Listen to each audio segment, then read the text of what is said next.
Oh, yeah. This beat's hitting. It's the right stuff. It's all coming together. Yup. Taking cash, making cash, and we're talking about making the cash on the Super Bowl, yeah. Also, I'm on Bluetooth, and it's probably delayed, and it sounds like I'm off beat, but I'm on beat. I'm on rhythm. We are in rhythm, and we're rolling. Got a lot of picks coming at you. I made 10 Super Bowl picks, some props, some parlays, some other stuff. I'm excited. There are so many things available on the Super Bowl. Rams-Bengals is interesting enough because no one really expected it. But, man, all the markets that are available are pretty overwhelming, actually, for someone who doesn't normally do this. But luckily, here on the Mike the Mush Show, we get weird with props all the time. If you're a viewer, you know it. If you're not a viewer, you're watching this, or else you wouldn't know that I'm saying it. And you should hit the like button. You should hit the subscribe. You should hit the noti bell so you know when we go live. You can join the chat. We can talk. It's all good. We're making cash, if you didn't hear me the first time. Up 33.3 units on the year. A little over a month in, about 5 weeks. And a lot of that has come from football. Football's been red hot. And I post occasional other stuff on Twitter at Mike Mush Sports and Instagram at Mike Mush Sports.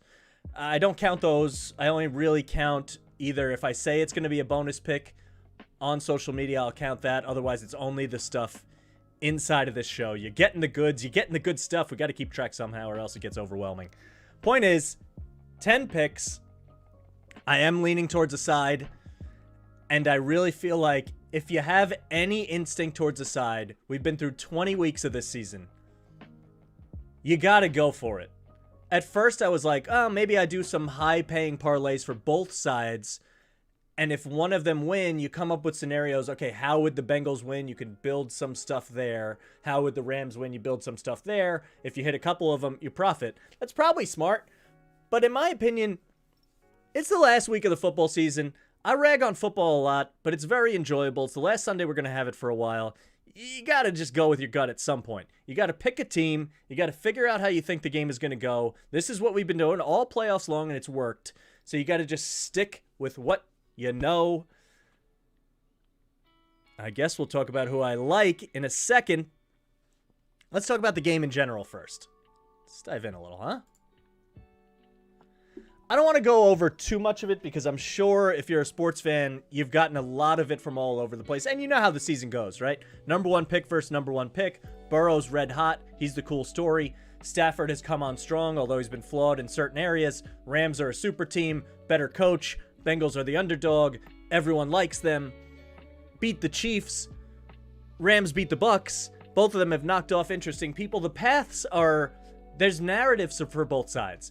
So normally I really do like to figure out the narrative thing and work that in because I do think it's relevant. You can start to see like, oh yeah, I could see Stafford being Super Bowl MVP or Burrow or something. For this one, I really think it's pretty much dead equal narrative-wise. But there is one thing that I feel like separates these two teams. Two things, mostly. And we'll go into the schedule. We'll break it down a little bit. But this is pretty much the time I'm going to start to give away who I like.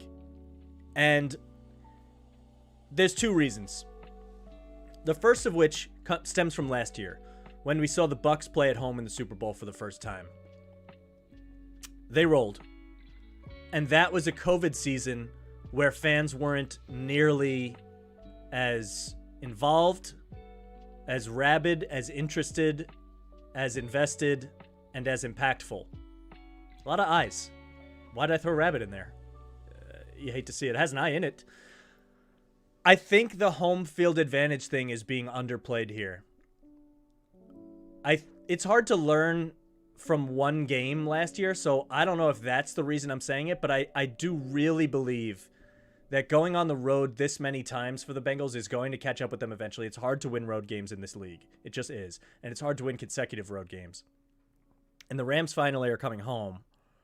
And they had another road game. Or they had another home game, excuse me.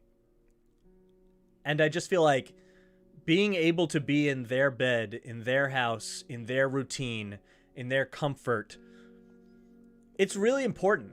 It matters. Not having to travel. I mean, some teams like it.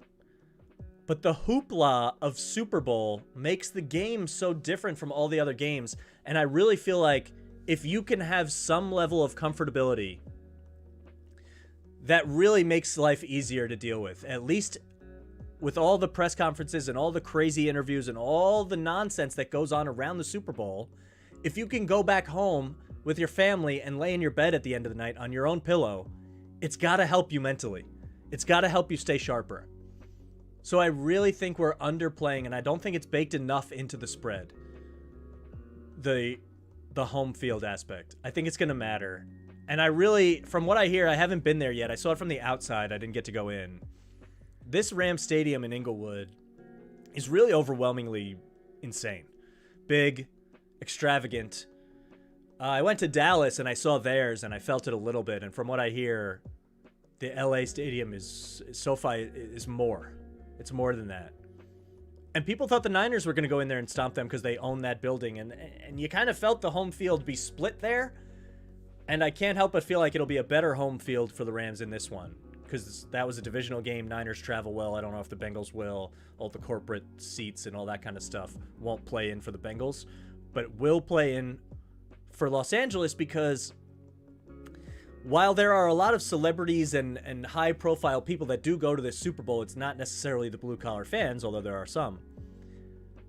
A lot of those celebrities are from LA and will be more likely to root for the Rams than the Bengals, I think. I just think the home field is really mattering, and all throughout the year we found that home field didn't matter as much as we thought it was going to. But this game, I don't see the dogs barking quite as loud. So I like that for the Rams. The other thing is just DVOA. These teams are very separated. By DVOA, I think the Rams are 5th in the NFL, including playoffs, and have been one of the better playoff teams through stretches at least, although they only play half a good game at a time. We'll go through that as we go through the games. But 5th in the league is a far cry from middle of the pack, which is where the Bengals are. They went 10-7. Rams went 12-5. Doesn't seem that different, but it felt like the Rams got it together for longer stretches and then went bad for longer stretches. Whereas the Bengals were just up, down, up, down, up, down, lose to the Jets. You're like, what are you doing? The DVOA does not lie. As far as I'm concerned, it's the best team stat we probably have right now. Some of the good expected points added stats are really nice for offenses, and both teams perform pretty well there. But the DVOA is a stark difference, and it kind of takes everything into account and just shows how much better the Rams are. Their roster is just better also. I mean, on the defensive side of the ball especially. And if you want to say offense is about even, I'm cool with that. And maybe you trust the Bengals special teams more because of McPherson, but that's relevant. You know, he might be worth a point or two over Matt Gay, but who knows with that? I mean, 2 weeks off, no rhythm for either kicker. I can imagine weird stuff happening, although I do like McPherson props. We'll get to that. So the home field and the DVOA difference, I am having a really hard time getting away from the Rams. And the only thing bringing me back on the Bengals potentially is missing the boat on just being on the Joe Burrow train. It's going to be fun if he wins. You want to see it coming. You want to say, this is the guy. Look, they have the better quarterback. The better quarterback wins. He's going to dice him up. This is what's going to happen. And then if he does, everyone's like, see, I told you. But my problem is, aside from that argument, what's the argument for the Bengals? I know you can't just remove the quarterback. I know it's a ridiculous thing. But just as an exercise for now, remove the quarterbacks. Where do they succeed? Rushing? I guess Mixon is better than Akers and Michelle, but then if you look at the rush defenses, the Rams' rush D is way better than the Bengals' rush D. I don't think either team's going to run the ball in this game. So get that out of the way. Maybe I'm wrong, but I'm going with that premise. I mean, Rams' run D has been unbelievable. They shut down the Niners. If they can shut down the Niners, they're going to shut down the Bengals. And the Bengals are way quicker to abandon the run, I think. They committed to it against the Chiefs because they knew they had to. I think this is a different ball game. You're not going to run at Aaron Donald over and over and over and expect it to work. You might run at Von Miller. That's the only thing that I think they could do to take pressure off the pass rush. But if they fall into a situation where their pass rush is, where they're getting annihilated on the offensive line, which is very possible, I really hesitate to think that running Mixon at Von Miller over and over and over is just going to all of a sudden fix that, because Aaron Donald can get through that gap, even if he's doubled, and stuff him in the backfield, even before he gets to Von Miller.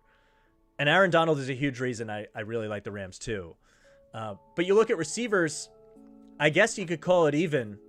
But the way they've been playing now, Kupp is the best receiver in the league. He's been the best receiver all year. He won the Offensive Player of the Year. This is one of the best receiver seasons ever. Could go win a Super Bowl. Been dominating the playoffs too. And then Beckham has been like really, and not just as good, but like as good as any two receiver could be. And when you look over at the Bengals, I like what I've seen from Chase. And then after that, it's been more of committee based. And you don't see nearly the touchdown numbers from them as you do from the Rams. Uzoma's hurt. Higbee is hurt.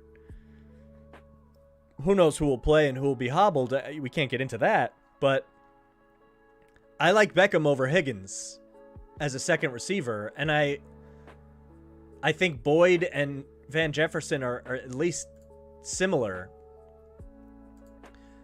So call that a wash if you want. But the defense belongs to the Rams. It just does. So if you want to say it's Rams defense versus Bengals quarterback, and that's what's going to decide this game, I really am leaning towards the Rams, and you're going to see it in the picks. Let's go through the games themselves. This was a beatdown. Stafford looked okay. They ran the ball heavily in this game. I don't expect this game plan to come into play. But what I do expect is that they're going to shut down the passing game pretty well. Because let's not act like we weren't thinking Kyler Murray could do well against the Rams D. And they didn't have their star receiver, so maybe this is just a game you throw out completely. But what I do know is they did not allow Arizona to run. You look at the Bucs, they didn't allow the Bucs to run. You look at the Niners, they didn't allow the Niners to run. And when you get one-dimensional and you can't commit to the run game and your offensive line is bad, which the Bengals is, how do you keep the pressure off of your quarterback? The only thing I can think of, and they have 2 weeks to game plan around this, so maybe they do, is to throw a lot of bubble screens and make that your running game. Get Chase on the wing, have two guys out there blocking, give him the ball and let him run. You could do that with Boyd too. You could do running back screens. You could do a lot of that kind of stuff. I just got to imagine that the Rams are going to see that coming a little bit. Now, you can pick on their linebackers. They're not great. But if that's the path to success, is running screens instead of downfield passing, I think that will get diagnosed and fixed after a quarter. I think they could have success with that early if they choose to. But I think once that gets figured out, you're back to, okay, can we hand the ball off? Probably not. There's been no proof that any of these teams can do this against the Rams. And they had good running backs. Edmonds and Connor were good. Fournette was good. Niners run offense was incredible. None of it worked. So why is any of it going to work now when everyone's healthy and game planned? It's probably not. So I don't think Mixon has a big game here. I don't think they would have had a big game if not for that big Pirine play last week or the week before. So I just think that's such a one-dimensional matchup. And I guess you could say the same thing about the Rams running game, but I don't feel nearly as scared of the Bengals run D as I do the Rams run D, although it could end up with similar output just because I think the Rams will end up throwing more from what they learned in this Bucs game of like, hey, just keep throwing. You stopped throwing. You tried to run. It didn't work. It did not work. And in this one, you saw them adjust. Stafford threw it 45 times. They ran 29, but that's a pretty big discrepancy comparatively. Because before that, it was 38-30, right? And before that, it was 38 runs to 17. So they have gone, you have seen them change the game plan from run heavy, win against a team that can't really stop the run. Then they became more balanced against a team that can give up deep passing. They started to figure out that they can really cook it up. They made a coaching error in not sticking with that, and it almost cost them, but they pull it out. And then in this third game, is played with Matthew Stafford. No autoplay. You got to stop. In this game, it felt like they figured it out. They figured it out. They were going against a team that can stop the run, can't stop the pass, and they just passed. And they kept passing and kept passing and kept passing, and Kupp was open constantly, and so was Odell, and I don't see why that doesn't happen again. I'm struggling to see the Bengals defense. Now, the Bengals D has done this thing, if we switch over to them, what you saw in the Chiefs game, we talked about it on the show, was they drop 8 into coverage, which is ridiculous. They've been doing it a lot. They did it 35% of the time in the second half of that Chiefs game. And it worked really well. And they just said, hey, Mahomes, you have all day, man. Go run around, run in circles, do whatever you want. If you want to run, go run. But we're not going to get beat by you deep. Now, do they do that? I think that there's so much on tape now that McVay is going to look at that and say, all right, well, if you're dropping 8 deep, we are just going to run it. Like, they must have learned from that Chiefs mistake, because this is what this was. This game was a Chiefs mistake. That's how the Bengals won. I'm sorry. Burrow's awesome. It's a great story. I like the Bengals. I kind of was trying to find a way to talk myself into them more, but I couldn't. Because I think this is so fixable for an opponent of their team. Just don't take the bait. They are shutting down your passing, and the Chiefs said, nah, this is what you want us to do. We're going to keep passing it. It's like, no, man. No. Take what they're giving you. Take the 5 yards a carry. Even Stafford can get out and run. There's nobody there if they do this drop 8 people. So maybe they adjust too, but if that's their fallback game plan, if it's not going well in the pass defense, it's very beatable with 2 weeks to game plan and one of the best coaches in the league. You got to be able to fix that. And I think the Rams will be ready. And they'll have the checkdowns. They will have the quick, get the ball out of your hands. They will have the option to a run the draw, get somebody going, and there's nobody there to stop them until they get to the second level because everyone's in the second level. I can't imagine this drop 8 thing is going to work again. And maybe they won't pull it out because it's a different team they're game planning for too. It goes both ways. But that has been their bread and butter when they need it. And I don't think it's going to work this time. So I do kind of like Stafford to throw for a lot of yards, and my props reflect that because Kupp is open all the time, and the Odell numbers getting open are ridiculous as well. He has been unbelievable for them, and the stats bear it out. So because of that, I really think that this Bengals D is getting by on, and credit to Coach Lou, defensive coordinator. He's figured out a way to make it work against tough opponents when they don't have the exact perfect game plan or the personnel to stop them. You look at it on paper and you're like, well, how are any of these corners going to stop Kelsey or Hill, or what are they going to do? So they just drop everyone and they're like, all right, well, you're going to have to change yourself to beat us. And the Chiefs refused, and Andy Reid refused, and more importantly, Mahomes refused. Stafford's not going to refuse. I don't think he's got the ego that this Chiefs team has. I think they're like, yeah, man, whatever we got to do to win. So I don't want to call it gimmicky for the Bengals, but it kind of is a little bit. I mean, dropping 8 into coverage isn't exactly it seems beatable. And you look at that combined with them getting absolutely annihilated on the offensive line against the Titans, a team that's defensive front compares favorably to the Rams. If they couldn't stop this Titans front, I mean, Jeffrey Simmons had 3 sacks, Landry had 1.5, Autry had 1.5. If you can't stop Jeffrey Simmons, what the hell are you going to do against Von Miller and Donald together? You can't double them both. What do you do? At some point, one of your linemen is going to have to take the assignment. And it ain't going to be against Donald. You're going to double him every time, and he's going to beat you anyway a lot of the time. So, it's tough. It's really tough. I've heard a lot of interviews this week with people who have played against Donald, and they're like, you don't understand. This guy is a freak. He is a freak. He can get through the doubles. If you get him mad, it's going to be even worse. You try to chip him and get weird with him, he's just going to get angry and beat the daylights out of you. And I want to have players like that on my squad that I think can break the game. I like game breakers in a big game like this. And I just think the Rams have, like, all of them. I mean, Chase is a game breaker, sure, and so is Burrow. But I don't really include quarterbacks in this because that's a back and forth kind of argument. You can, any quarterback can break a game, good or bad. So while Cincinnati has Chase, the Rams have Donald, Ramsey, Von Miller, Kupp, and Beckham. And I really think all those guys can break a game. And also, for what it's worth, Van Jefferson can really get down the field for a 60-yard gain whenever he feels like it happens.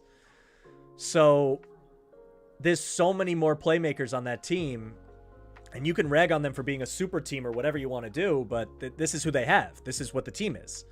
So how do I get myself onto the Bengals, right? Like, because in this game, you got the gimmicky defense. I think that'll be fixed. In this game, you got the offensive line issues. They squeaked it out, but not by a lot. And I think this could be worse with the Rams than it was with the Titans. They had 9 sacks.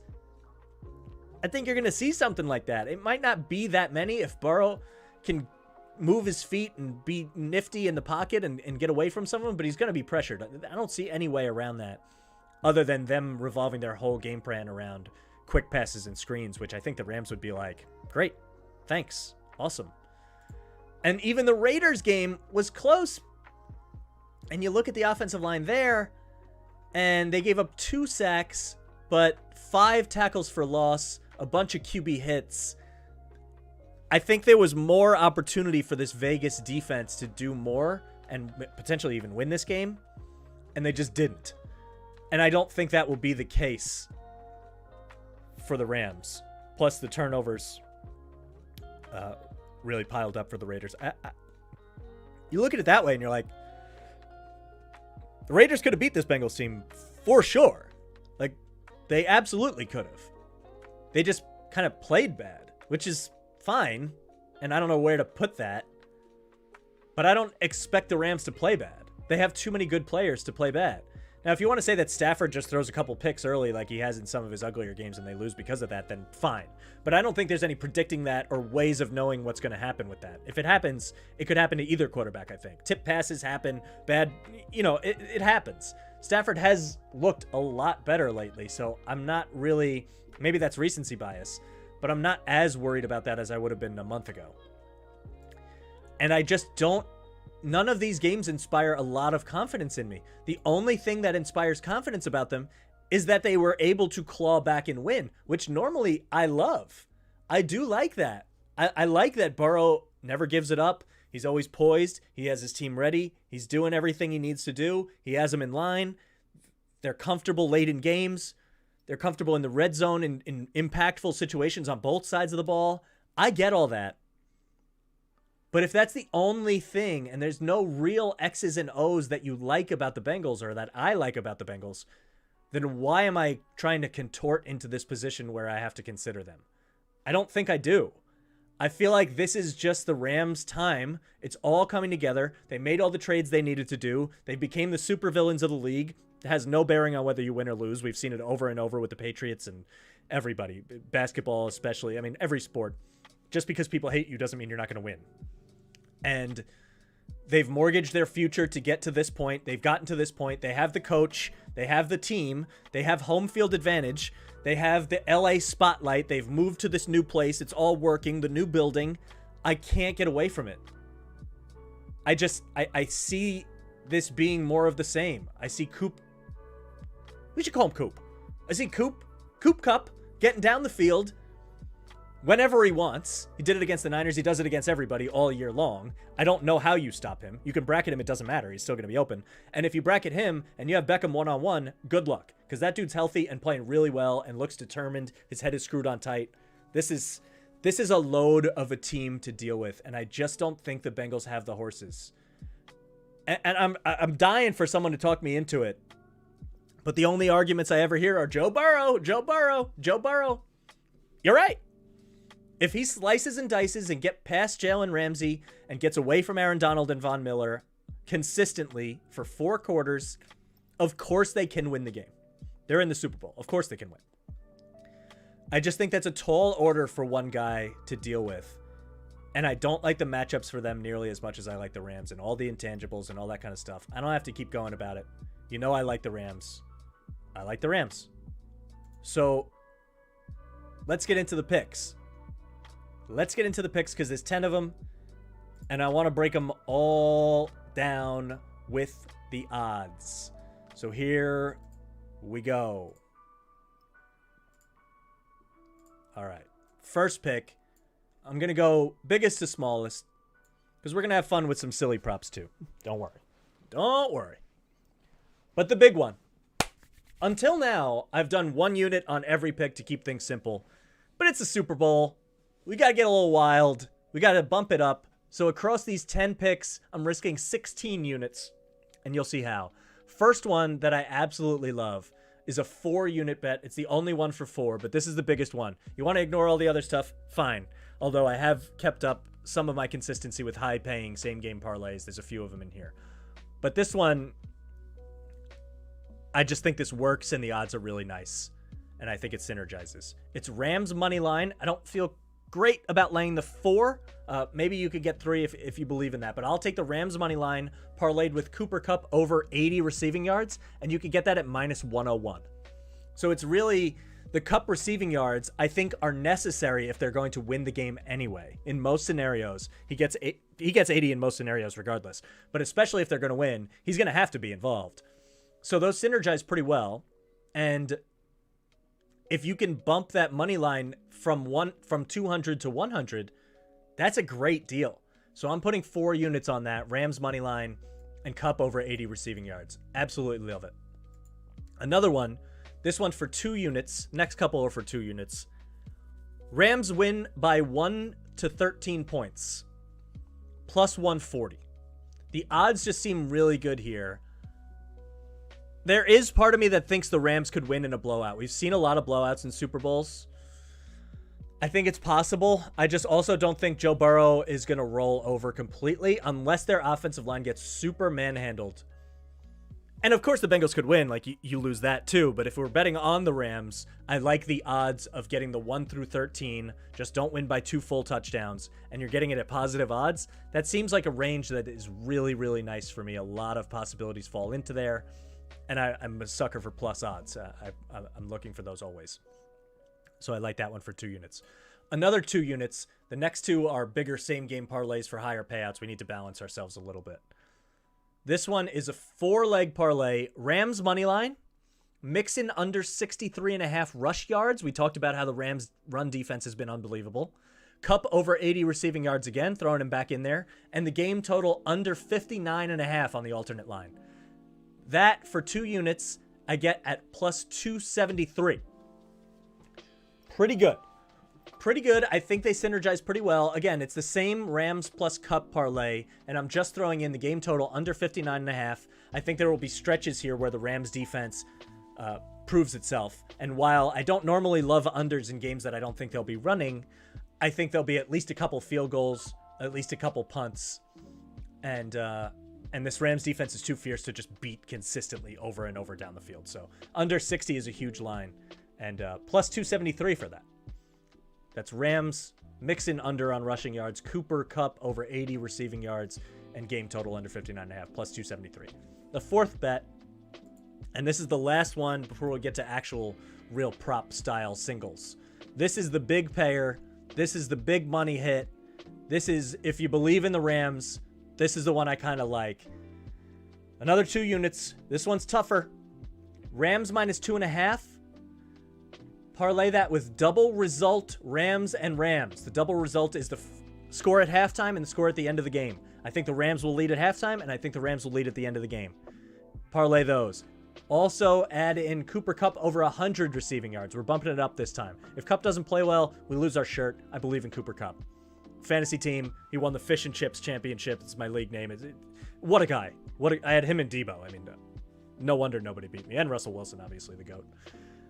Anyway, Rams minus 2.5. Double result Rams and Rams. Kupp over 100 receiving yards. Odell Beckham over 60 receiving yards. That should be in his sleep. I mean, I think he could go for more than that, but 60 for Odell. And Stafford over 250 passing yards, because with those receiving yards, we're already at 160. It means Stafford's going to have a good game, and he's going to find some other people, Van Jefferson for a big one or something, the tight end over the middle. So those synergize pretty well, because you're just looking at the Rams have success consistently throughout the game, first half and second half, which means that Stafford is going to have to play well consistently, which means his pass yards will hit, and which means his best 2 receivers who have been dominating the league throughout the postseason will both hit. And guess what that happens? 5-leg parlay plus 714. I got 2 units on that, and I really believe in it. If this goes the way I think it's going to go, with the Rams having success on offense and getting the ball back by having success on defense, there's a real shot at that for plus 714, and I like it. Now I got 6 props. Let's start with a fun one. If you don't take this one, you're a wimp. I said it. You. Take it. Tails never fails. You bet the coin toss. It's Super Bowl. You're having fun. You're eating wings. You're eating chips. You bet the coin toss. Everyone does it. Tails. You don't bet heads. I mean, that's just nonsensical. Tails never fails. It never fails. And it never fails. 1 unit on the coin toss.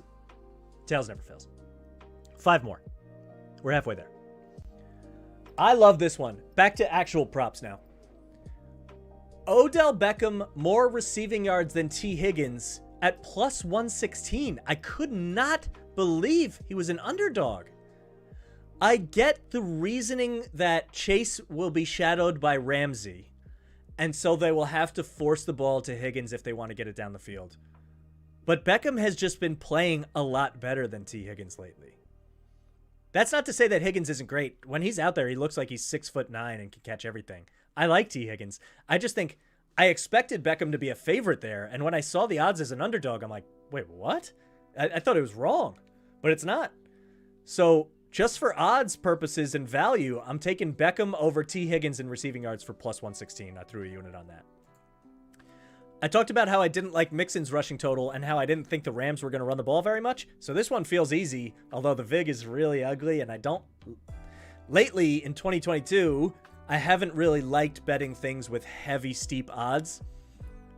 But at minus 170, I can get under 210.5 combined rush yards for both teams. 210 rush yards combined and we win. That seems really free. If I'm on Mixon under 63, I really don't think Sony Michel or Cam Akers are going to just light it up unless the Rams dominate and run throughout the whole second half. And even then, 210.5 is a lot of combined rushing yards. And I just don't see either team committing to the run. So I know it's minus 170, but I like it for a unit.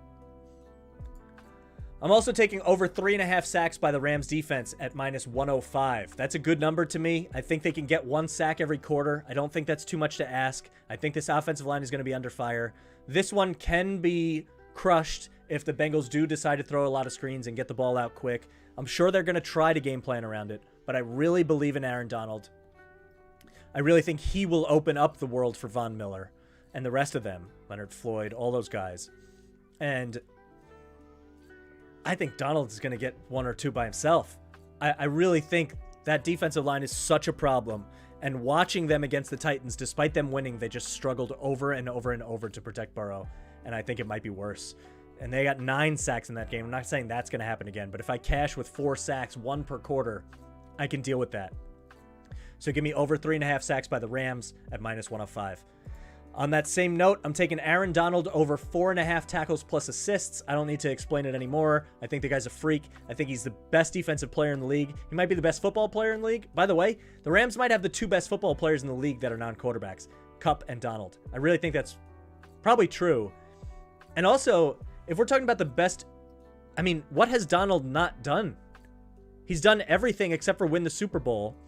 And last week, or the last game, when he was on the sideline and the team was around him and he was firing that team up and they come out and just destroy down the stretch. Didn't allow a rushing yard after that. They couldn't even get Debo the ball, the Niners. Donald is not an outspoken guy. He leads by example. When you see him speaking up, you know he is, I mean, I know he's motivated anyway, but you know he's beyond motivated. Something has changed here. He feels it. And he knows that if he goes into this game and has a really good game himself, he can lead his team to victory, but both by example and on his own with his individual play. And because of that, I think he also understands that he can go into an echelon of defensive players that is very bare. LT, Reggie White, I'm sure there's someone I'm forgetting, but Aaron Donald might be third. As for like front 7 guys that can break a game and just have been elite, top of the league for a really long stretch. And with a Super Bowl, I think he goes on the Mount Rushmore of defensive players if he's not there already. By the way, Ramsey can probably do that too, but we're not going to go down that road. Aaron Donald, over 4.5 tackles plus assists. Minus 108 for a unit. Throw it in there. Last one. I had to have something on the Bengals. I had to have something. I can't have it all. If I lose all the Rams one and hit this one, at least I'll say, but I threw in that Bengals one. You gotta respect it. And my favorite player on their team for this game is the kicker. McPherson's been awesome. So I'm taking Bengals' longest made field goal of the game. It means they have a longer made field goal than the Rams will. By the way, Gay was like short on a 45-yarder or a 50-yarder at some point. And McPherson looks unfazed by everything. He walks up, he tells his snapper, I can't believe we're going to the Super Bowl. And then they kick it, and they go to the Super Bowl. It was good. And this guy's confidence through the roof. They're going to kick long ones. Like, they're going to try it. They know the asset that they have, and I don't think the Rams are going to. I think they're going to end up going for it. So I think this one's kind of free. Bengals to have the longest made field goal of the game, minus 142. That's it. That's 10. We got there. 10 picks. High fives for everyone. High tens for everyone. We're going to win. I feel good. 16 units risked. Some less high-paying parlays this time than the time before, but it's only one game. That's what you can expect. I feel pretty good. Heavy on the Rams. I acknowledge it. And if Joe Burrow puts the team on his back, puts the cape on, and starts his Hall of Fame trajectory, then you know what? I will be happy to have watched it. Don't bet what you can't lose. Understand what you're dealing with here. But I think when the Super Bowl rolls around, after 20 weeks, I got to stick to my guns on what I think is going to happen. And this is what I think is going to happen. I think the Rams are going to win. I think their defense plays really well. I think Kupp and Beckham have a lot of success. And that's too many factors to overcome. So that's it. Those are the picks. I hope they go well for you. I hope you eat real well. I hope you make money. I hope you enjoy the game any way you can. I'm sure we will be back next week to do a little recap and analysis, but we will be going more into basketball, college basketball. March Madness is almost here. Hopefully baseball starts soon. We'll mix it up a little more. I know we've been monopolized by football, but that's the way it goes. We'll do some more UFC. We'll mix it up. I'm going to do some episodes that are more going into the past and looking at, I don't know, like the Shaq versus Bulls when Jordan came back from retirement. That series fascinates me. People look at it incorrectly. There's stuff like that I have in a list somewhere that I want to go back and analyze specific things. So if you're into that, hit the like button, help the algorithm, hit the subscribe button more importantly, and maybe more importantly than that, although probably less importantly, hit the notification bell, because we're live here, baby. There's no editing. There's no net. It's a free fall. And I want you to know when I go live so you can join in the chat. We can talk about it as things go on. And I hope it goes well. Merry Super Bowl. Is that what they say? I think that's what they say. And we will see you next time. Good luck. Peace out.